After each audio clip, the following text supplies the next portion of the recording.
Joe, we're talking about almost 5,000 yards of total offense, 50 touchdowns on the year in the SEC.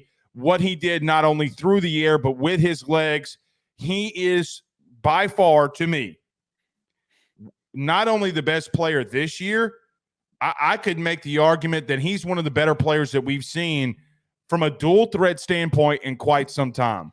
Because it's one thing if you're just doing everything through the air, right? Like if you're throwing for 4,000 yards, 40 touchdowns, that's a hell of a year. Joe, what that kid does with his legs separates him from so many different people. I've said this before. I'll say it again. To me, as an LSU fan, he's the second best player in LSU's history.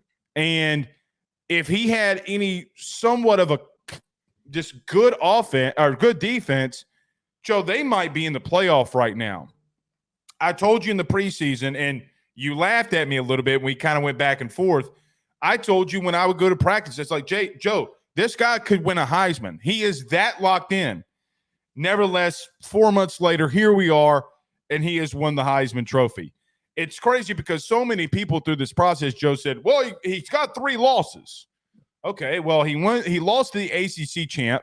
He lost to the SEC champ, and he accumulated over 600 yards and 5 touchdowns against Ole Miss and still lost. His team still let him down, and he lost. On every single stage, every situation that he was asked to step up and to keep his team in the conversation, he did exactly that. I think it's lazy and stupid for people to do if it wasn't for Georgia State, he wouldn't have been the Heisman winner. Yeah, of course he threw a shit ton of touchdowns and yards against Georgia State, who's one of the more mediocre teams in college football. But you clearly weren't watching him against Alabama, against Ole Miss, against Mizzou, against Florida State. You weren't paying attention, and you're providing a take without having any evidence to support it.